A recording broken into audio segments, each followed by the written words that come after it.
Alright, we had quite a bit happen in the last episode, so let's see if this one's just as eventful. All around us are suggestions of danger. Suggestions, not certainty. Those who are most affected are all those who understand the least of what has been happening. The fleeing guests, Prince Nazagi, even Duke Farad, what do they know?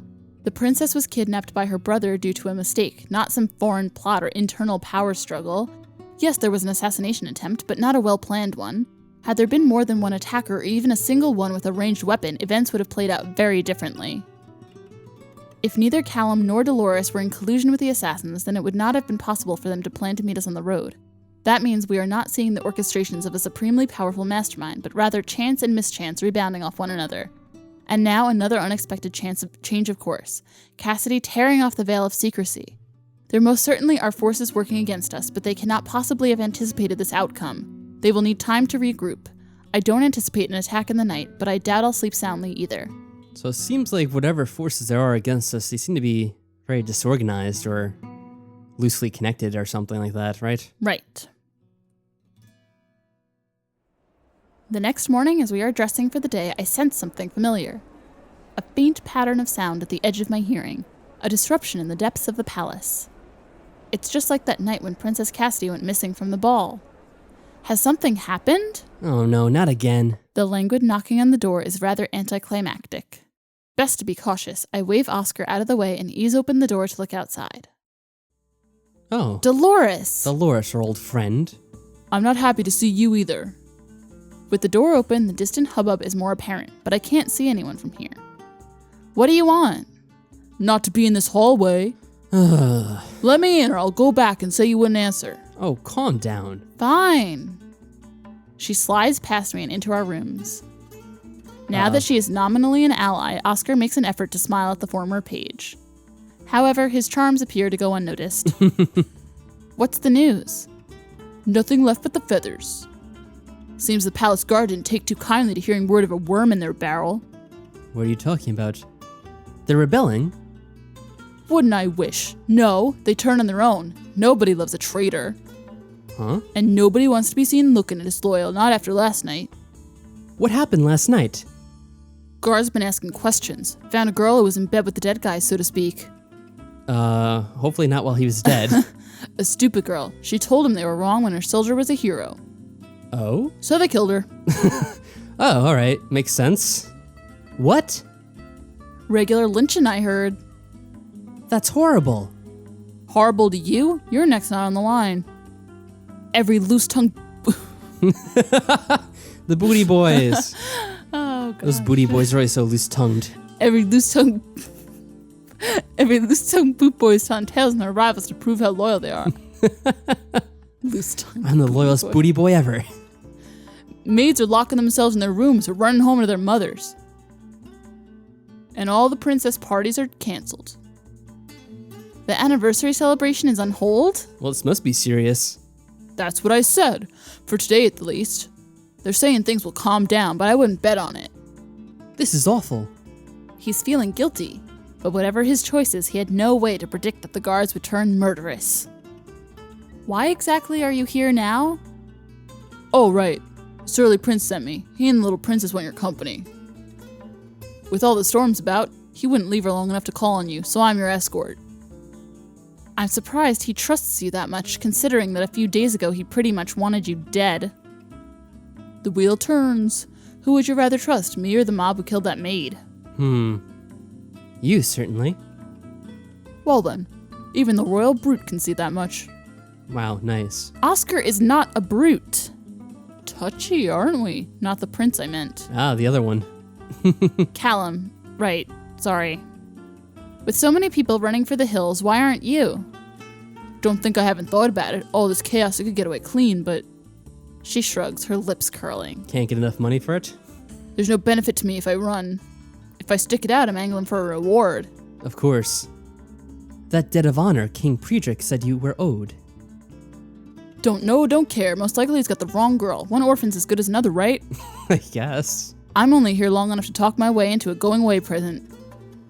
Her motives are entirely mercenary and self-centered, but all things considered, she is more reliable than an arbitrarily selected guardsman might be. Yeah, at least we know what motivates her. We are grateful for your aid and guidance. He tilts his head to her, a courtesy that I'm not sure she recognizes. Probably not. Please, lead the way. We wind through the halls most of the way to Cassidy's tower without incident. That in itself is notable. Under ordinary circumstances, there should be more people crossing our path. With servants and guests alike making abrupt exits, the halls are oddly empty. Oh, to a point. Oh no, even he is back, and I don't even know what I did for him. I demand that I be allowed to pass. No one gets through here without her enlightened highness's express word, my lord. But she has need of me. My beloved is but a delicate blossom. Buffeted by the winds, I must protect her. I would gladly give my life in defense of hers. Get in line. How dare you speak to me in such a tone? My duty takes precedence over your etiquette, my lord. Her Highness's safety is paramount. Yes, of course, but... Excuse me, coming through. Who's this? You know who I am, you know who they are. Rules, Dolly. Don't call me that name. Nobody gets through here without a name. Fine, Dolores Orff, Oscar of Ascenduare, and the Honorable Valois. Now move it. You can go through. I protest. Why are they allowed into my beloved's presence while I am not? They are on the list. Prince Gaston fluffs himself up to begin another impassioned monologue, but we are allowed to bypass the theatrics. Oh, thank goodness. Hopefully I don't have to talk about him ever again. My first impression of Princess Cassidy's private quarters is that they resemble a rose under glass. Here she sleeps in her curtained bed upon a pedestal, wrapped in comforting waves of pink at least until she suffocates beneath them. Okay. Still, tastes differ. Simply because I would not like to live in such a room does not necessarily mean that Cassidy feels trapped here. There's a unicorn on her wall, there's a unicorn on her wall. Okay, calm down. Wow, there's a lot of people in one room. Oscar! And Madeleine, how nice to see you. And me. I already said hello to you this morning. If I have to greet you every time you walk through a door, I'd waste half my day on hello. Wow. Oh. Oh, never mind then. Oddly enough, it seems that the two of them are more or less getting along. Well, that's good. Princess Cassidy is indeed a very forgiving soul. No trouble in the night.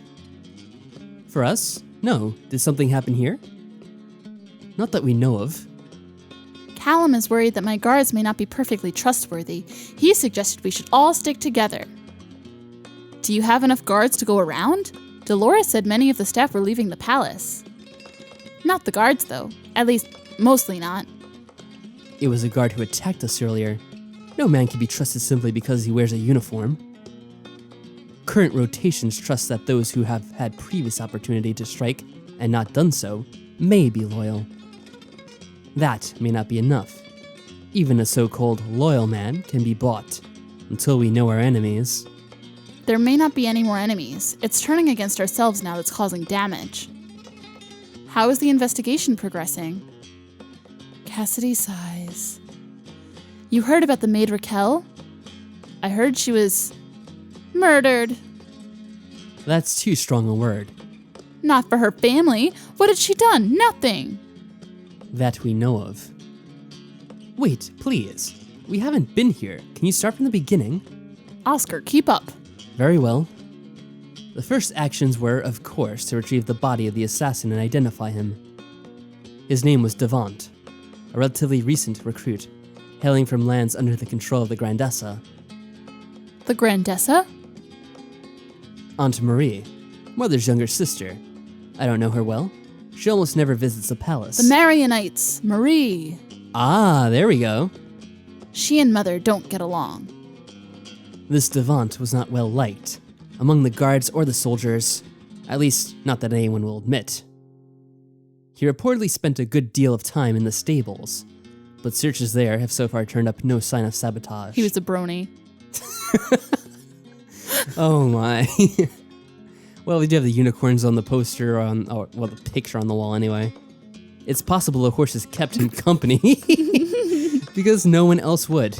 When we brought him back, no one spoke in his favor. In these times, no one wanted to talk to bronies. Except for that girl. Yes, Raquel. She may have been Devant's lover, but no one is certain of that. All we know is that she defended a fallen friend and denied that he was an assassin. And so she was murdered in my name for having done nothing at all. Cass, stop it. You did not kill that girl, and she may not have been innocent. The mob may have done you a favor by taking out a dangerous rebel. She did hail from the territory belonging to Duke Farad. Oh, Raquel? She was a ninny with a head full of stars. She couldn't drown a mouse. Thank you, Dolores. That's right. You know the staff from the inside. Not well. You think they talk to me? A page is too good for them, and a proper page is too good for me. But Raquel, she was a funny one. No sense, all stories. Always wanted to have a secret, to be somebody special. Secretive, resentful, eager for something above her place? Not at all unlike Dolores as it goes. That sounds like a woman willing to take part in a conspiracy. Only as long as it didn't involve her actually doing anything. She'll rebel to anything as long as it doesn't take any effort. Right.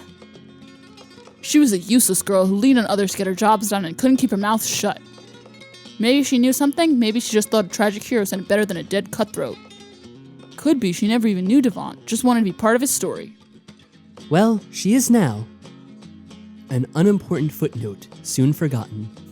Callum, so harsh. It is the forces behind her, behind Devant, that are of interest. And the only leads we have so far point back to Grandessa Marie and Duke Farad. Duke Farad married Sophia, the Grandessa's daughter. Now that they have a child, she, Riel, is my heir until I have a daughter of my own. Which gives Farad the strongest possible motive. Through Riel, he could become regent. Also, they hate everyone. Conversation is disrupted as eyes turn to Dolores.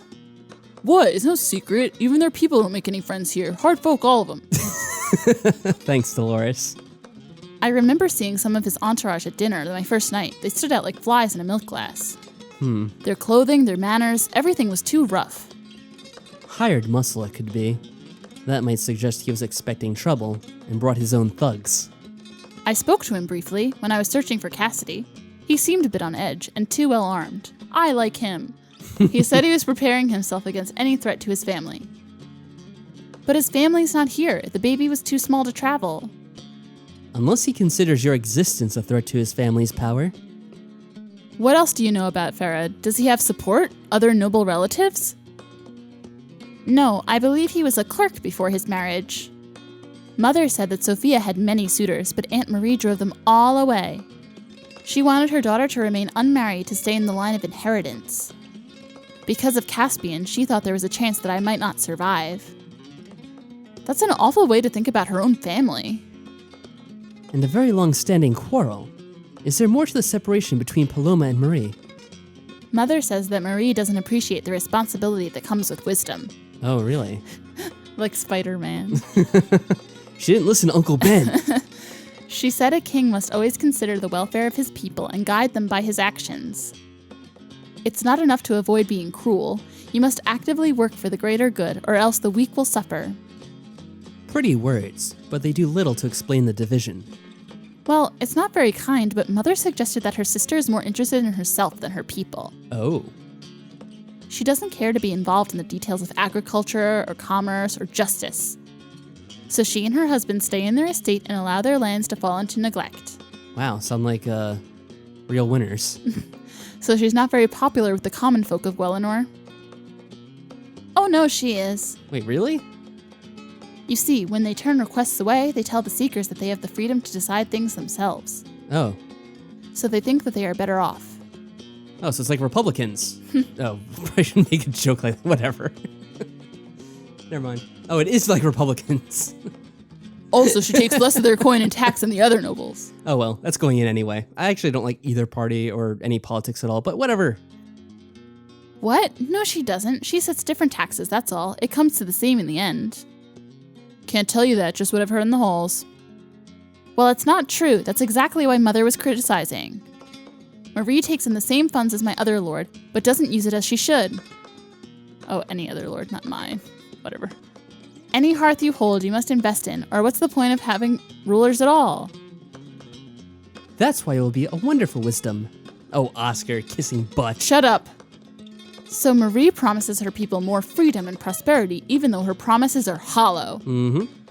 That's a dangerous combination for fomenting rebellion. She may have her own supporters.